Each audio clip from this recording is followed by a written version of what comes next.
खुश होना चाहिए ये पेशा कानून से। अरे ये सरकार उन लोग को धोखा दे दिया है, किसको फायदा पहुंचाने के लिए इस तरह से किया है। उसको कानून ना रोक दिया फर्जी बनाने। ये नहीं चाहता है कि आदिवासी लोग यहाँ जिंदा रहे। आपसे खाली पूछेगा, सहमति दे दीजिए, और अगर असहमति हुआ तो ये स्वशासन के सिर्फ नाम का रह गया है। देखो यहाँ बहुत तरह का प्रयोगशाला बन चुका है, उसका सोच तो हम पेशा कानून में देख लिया। ये जनजातियों से ज्यादा किसी और को भी फायदा दे रहा है, यही अबुआ राज। बस अभी बस उसी में खुश रहो, नाम केवल चेंज कर रहा है, अंदर किसी और का काम हो रहा है। बस। घर वापसी बड़ा जोरदार आपका मुहिम चल रहा है। जल जंगल जमीन बिल्कुल। अपना रूढ़िवादी प्रथा को बचाने के लिए। आदिवासी का जमीन ही नहीं बचेगा, आदिवासी रहेगा कहाँ रूढ़िवादी प्रथा में। आपको क्या लगता है बांग्लादेशी घुसपैठियों का कितना बड़ा यहाँ पे लगता है कि उनके तरफ से परेशानी हो रही है?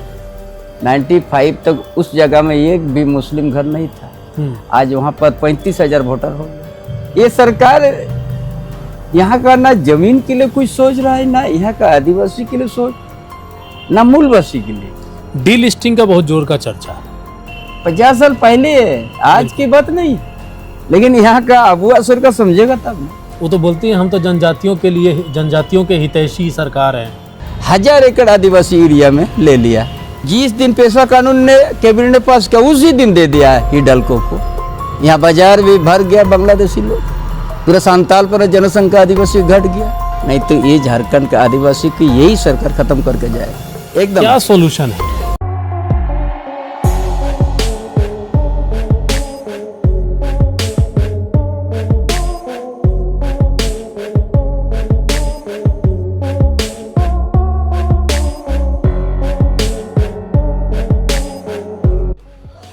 नमस्कार, मैं रितेश कश्यप।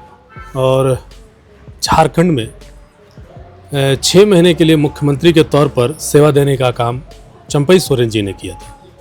और उन 6 महीनों में बहुत सारे काम हुए, यहाँ तक कि उस वक्त जो विपक्ष में भाजपा थी, अभी वर्तमान में ये खुद भाजपा में है, लेकिन उस वक्त की भाजपा के पास भी इनके लिए कोई जवाब नहीं मिल रहा था, इनके किए गए कार्यों पर सवाल नहीं खड़े कर पा रहे थे।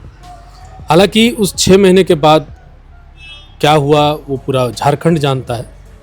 लेकिन अभी जो चीज़ें चल रही है, विशेष तौर पर चंपई सोरेन जी एक जनजातीय समाज से आने वाले नेता हैं और जनजातीय समाज के लिए हमेशा कार्यरत रहते हैं।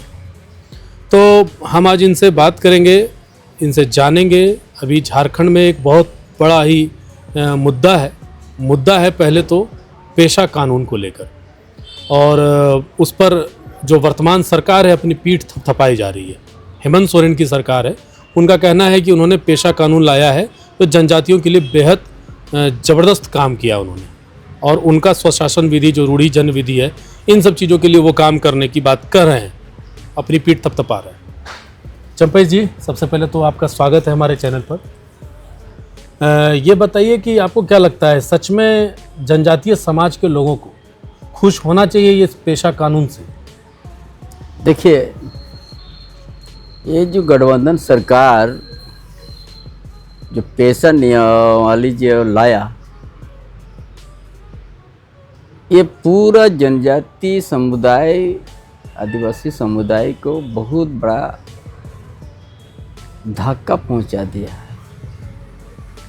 एक तो गांव बड़ा सादा सरल है, आदिवासी बहुत चीज़ वो लोग नहीं समझते हैं, विधि विधान का, जो अधिसूचना का। और ये सरकार उन लोग को धोखा दे दिया है, वो भी जेएमएम, कांग्रेस, आरजेडी। बिल्कुल। किसको फायदा पहुंचाने के लिए इस तरह से किया है। हमारे जो समाज का प्रमुख है, जैसे सांथाल समुदाय में माझी, परगना, पीर परगना, देश परगना, लोबीर,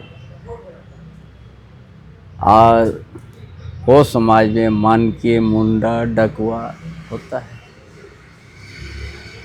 मुंडा समाज में हाथू मुंडा, पढ़ा राजा, इस तरह का होता है। आपका उराव समाज में भी उसी तरह है।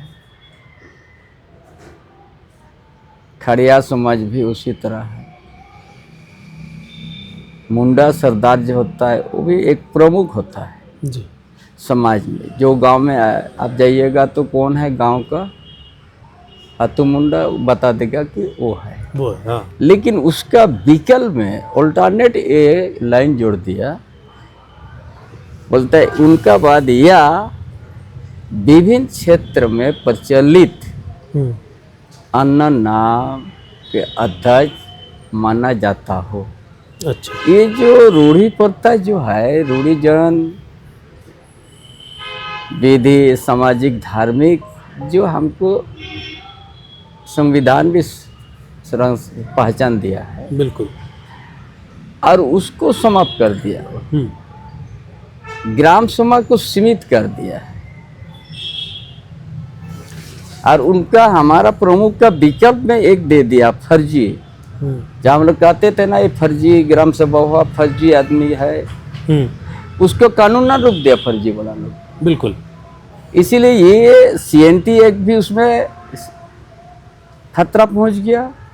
हमारा ग्राम सभा और ग्राम का जो हमारा समुदाय का प्रमुख, उसका पद भी खतरा पहुंचा गया। इन सब चीजों पे आपको लग रहा है खतरा इसीलिए ये नहीं चाहता है कि आदिवासी लोग यहाँ जिंदा रहे ये पेशा नियमावली से। अरे हम तो सोचते थे कि पेशा नियमावली ये बनेगा कि जो रूढ़ीजन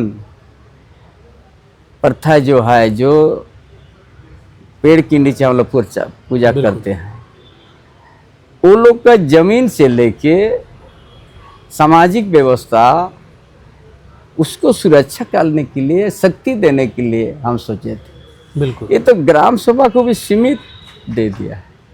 अपना गांव के अंदर सरकारी तालाब में भी नियंत्रण गांव का आदमी के पास नहीं है।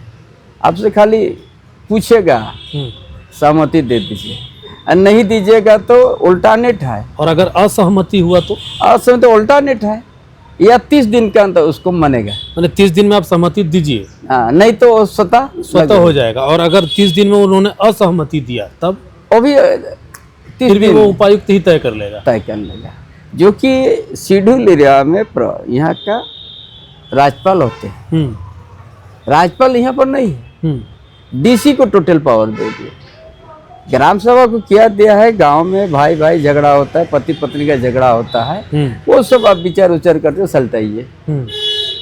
ना बालूघाट दिया है 5 हेक्टेयर से नीचे, अच्छा, बड़ा नहीं। जल जंगल जमीन लोगों को नेज हो या मेजर हो, उसमें किसी प्रकार की उनकी अच्छा एक चीज हम पूछेंगे। और CNT एक्ट हमारा रिव्यू में था, ड्राफ्ट में था, ग्राम सभा के अधीन में CNT वो लागू कर सकता है। अगर कोई दखल किया है तो ग्राम सभा में तय हो कि ये आदिवासी की जमीन है, CNT जमीन है, इसको वापस किया जाए। और DC भी बिना ग्राम सभा का अनुमति से कोई CNT एक्ट को छेड़छाड़ नहीं कर सकता है।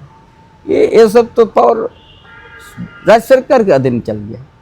अब राज्य सरकार जो चाहे वो करेगा। तो हमारा एक स्वशासन की जो ये स्वशासन के सिर्फ नाम का रह गया है। अच्छा, है ना, जैसा अबुआ राज्य नाम का रह गया, अच्छा, उसी तरह स्वशासन व्यवस्था नाम का रह जाएगा। एक दिन गांव में 2 ग्रुप हो जाएगा।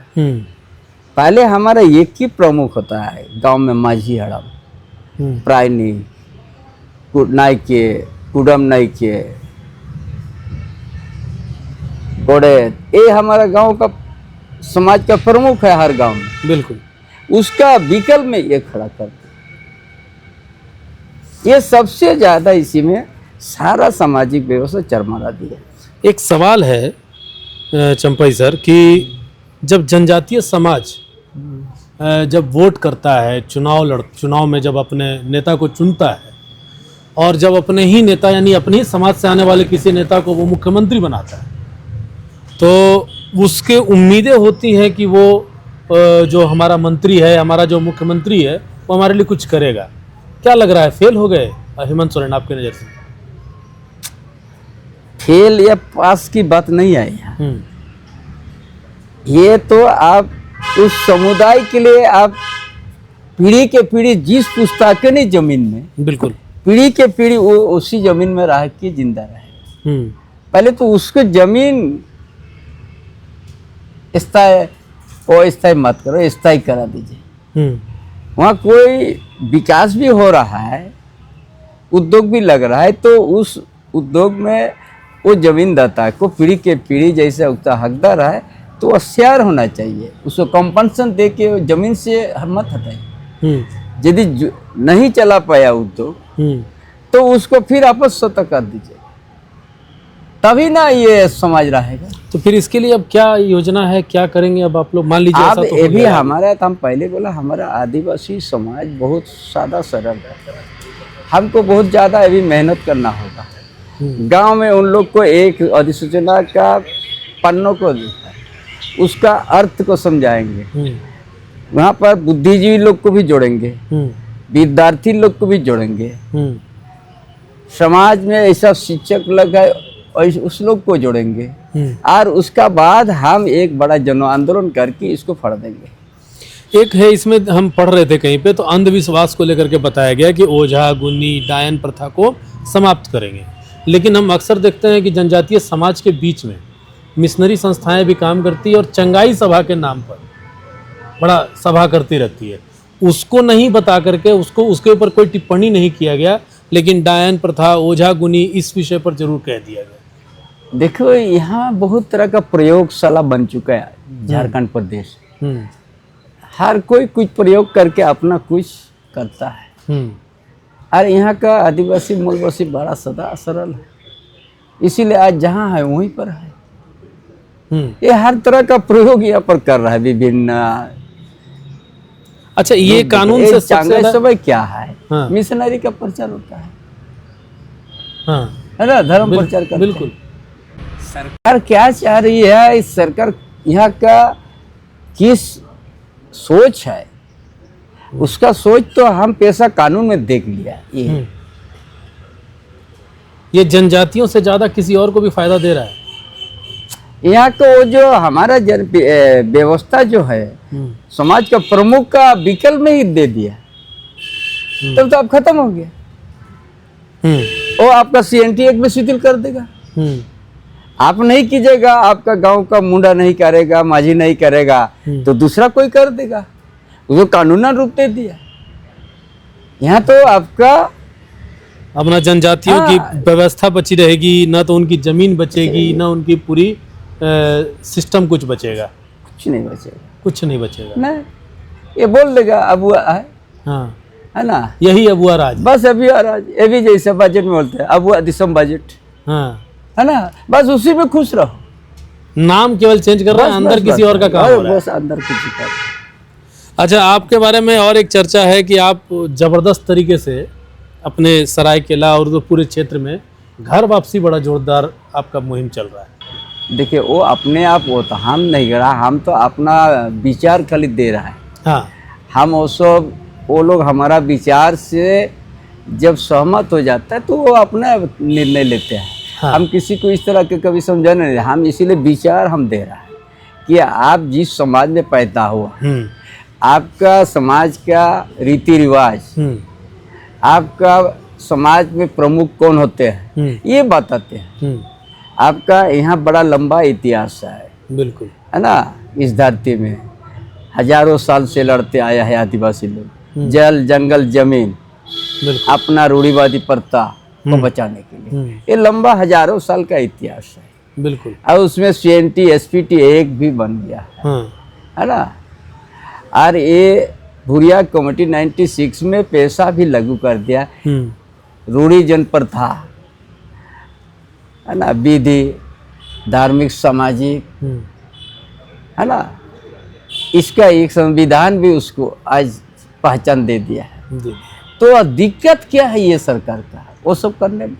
सही बात है। अच्छा, आप यदि आदिवासी का जमीन ही नहीं बचेगा, आदिवासी रहेगा कहाँ? रूढ़िवादी प्रथा लोग, ये लोग तो जमीन से ही उन लोग का आत्मा है, जमीन है उसका आत्मा।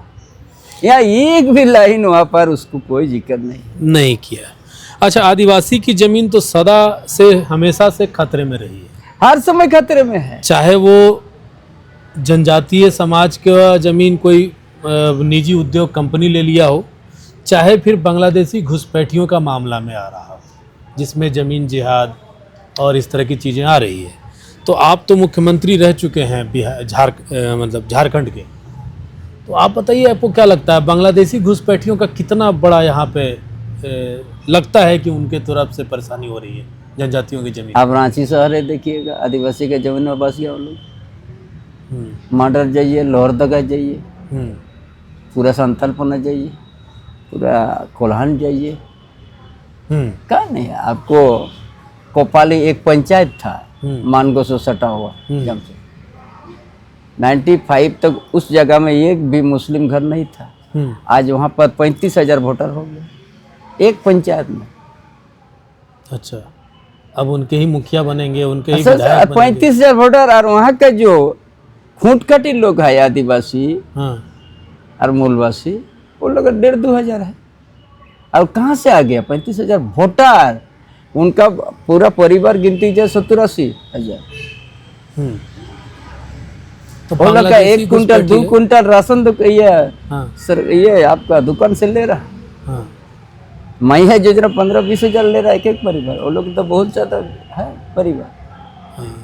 कहाँ है आपको? तो यहाँ वो पंचायत 95 तक चुनाव में एक भी मुस्लिम घर नहीं था पंचायत में, है ना। तो आज 10-20 साल में यहाँ 35,000 वोटर हो गए। वोटर जनसंख्या तो आपका 70-80 हजार, बच्चा उच्चा बीवी बच्चा सब और मिला के। तो ये हाल तो है। और ये इसका जो प्रकोप है पूरा झारखंड झेल रहा है। पूरा झारखंड में ये सरकार यहाँ का ना जमीन के लिए कुछ सोच रहा है, ना यहाँ का आदिवासी के लिए सोच, ना मूलवासी के लिए। डीलिस्टिंग का बहुत जोर का चर्चा है। डीलिस्टिंग के बारे में बताइए। डीलिस्टिंग तो जिस समय हम लोग शायद 8 साल 9 साल का ही होगा उसी समय कार्तिक उरांव ने लाया था। वो कांग्रेस पार्टी का MP था। बिल्कुल। अच्छा, 50 साल पहले बुद्धि जी ने रखा था ये आदिवासी यदि बचेगा डीलिस्टिंग लागू होना चाहिए। 50 साल पहले है, आज की बात नहीं है। लेकिन यहाँ का अबू असर का समझेगा तब ना। वो तो बोलती है हम तो जनजातियों के लिए, जनजातियों के हितैषी सरकार है। वो बोलने से क्या होगा? नगरी में तो अब तो बिना ग्राम सभा करके आपने घेर दिया था। किसका जमीन था वो? जनजाति का जमीन है। सही बात। उसको पूछिए नगरी क्यों आप घेर दिया था? कोल बोलो पलानो ही डालको को आप दीजिएगा पलामू में, उसमें छतिएगा जंगल, उसका भरपाई आप कीजिएगा कोल्हान में शेड्यूल एरिया में, नॉन शेड्यूल एरिया में कोल बोलो। और वहाँ जो क्षति होगा 1000 एकड़ आदिवासी एरिया में ले लिया शेड्यूल एरिया में। ये यही होता है आदिवासी है तो इसी का परिचय। वरना ग्राम सभा किया ना कुछ किया। जिस दिन पेशा कानून ने कैबिनेट ने पास किया उसी दिन दे दिया है हिडल्को को। जहाँ वहाँ पैदा पास हो रहा है इधर उसी दिन 1000 करोड़ दे दिया। और जहाँ पर देसावली है, सरना स्थल है, हजारों साल से खेती करते आ रहा है, दे दिया बिना ग्राम सभा से। यही है आदिवासी का हितैषी हो जो बोलता है। अब नॉन शेड्यूल एरिया में कोल बोलो का आवंटन कर दिया हिडल्को को। वहाँ जो क्षति होगा जंगल उसका भरपाई वहाँ पेड़ लगाएगा कोल्हान में शेड्यूल एरिया में। तो शेड्यूल एरिया को अब तो समेट दिया इधर बड़ा बड़ा उद्योग। यहाँ बाजार भी भर गया बांग्लादेशी लोग। पूरा सांताल पर जनसंख्या आदिवासी घट गया। एक तरफ से बांग्लादेशी जमीन कब्जा कर रहा है, दूसरे तरफ से सरकार उनकी ज़मीनें छीन करके उद्योगपतियों को दे सकती है, या सरकार अपने हिसाब से बालू पर यहाँ इस तरह से आदिवासी के ऊपर में रूढ़ी जन प्रथा के ऊपर प्रहार हो रहा है ना। इधर धर्मांतरण से भी, इधर बांग्लादेशी घुसपैठ के सलाह डायरेक्ट शादी कर रहा है। पूरा सामाजिक व्यवस्था बिगड़ हो गया है ना।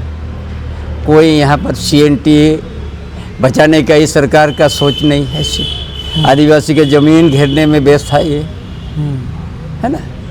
और ये कहता है हम आदिवासी अबुआ दिशम कर दिया। ये भी अबुआ दिशम बजट बोल दिया। कौन सा अब कर रहा है? आपने ग्राम सभा को सीमित कर दिया है। पहले तो उससे अच्छा था। ये नियम वाली ला के तो आदिवासी को ऐसा उन लोग को कुटाराघात किया है ना, उस संभालने के लिए अभी बहुत एक्सरसाइज करना पड़ेगा हम सबको, नहीं तो ये झारखंड के आदिवासी की यही सरकार खत्म करके जाएगा। जो सरकार जनजातीय समाज की है, चंपई जी का कहना है जनजातीय समाज के नाम पर दंभ भरती है और कहती है कि हम अबुआ सरकार, अबुआ दिशुम लेकर आएंगे। अपने हर बजट का नाम कभी अबुआ के नाम से, कभी अबुआ दिशुम के नाम से बजट का नामकरण करती है। और चंपई जी का साफ साफ आरोप है कि यही सरकार इन्हीं आदिवासियों की अस्मिता के लिए खतरा बन गई है। हाँ? एकदम क्या सॉल्यूशन है इसका? सॉल्यूशन तो हमें गांव में जब लाख लाख आदमी रोड पर आएगा, यही सॉल्यूशन है। यही सॉल्यूशन है, यही सॉल्यूशन है। फिर से तो एक बार जन आंदोलन होगा जबरदस्त, फिर से आंदोलन होगा जबरदस्त। हाँ। तो ये थे चंपई जी जिन्होंने हमें अपने किसी कार्यक्रम और में हम जो सत्ता में बैठा हुआ, हम कुछ दिन के बाद हम आदिवासी बीच में लाखों के बीच में आमंत्रित करेंगे तुम्हारा पास। तुम्हारा जो नीति, तुम्हारा जो अस्मिता पर खतरा पहुंचाया, यही लोग आपको जवाब देगा। यही लोग जवाब, हाँ, एक दिन वो लोग जाने, कोई गांव जाने के लिए वो लोग का हिम्मत नहीं होगा। एक दिन वो पैदा होगा यहाँ। एक बार जग गया आदिवासी, एक बार समझ लिया ये हम लोग को अस्मिता पर खतरा पहुंचा दिया, उस दिन ये लोग समझेगा। चलिए जोहार। तो ये थे चंपई सोरेन जी जो जिन्होंने बेबाक तरीके से अपनी बात यहाँ रखी, सब विषयों पर रखा। बांग्लादेशी घुसपैठियों की स्थिति पे बताई, आपको डीलिस्टिंग पे उन्होंने बताया, पेशा कानून क्या है, कैसी स्थिति है उसकी, और कितना अच्छा है और कितना ख़राब है जनजातीय समाज के लिए, इन सब विषयों पे बताया। आपको रिपोर्ट कैसी लगी ज़रूर आप भी अपनी प्रतिक्रिया व्यक्त कीजिएगा। अभी तक इतना ही, नमस्कार, धन्यवाद चंपई। जोहार।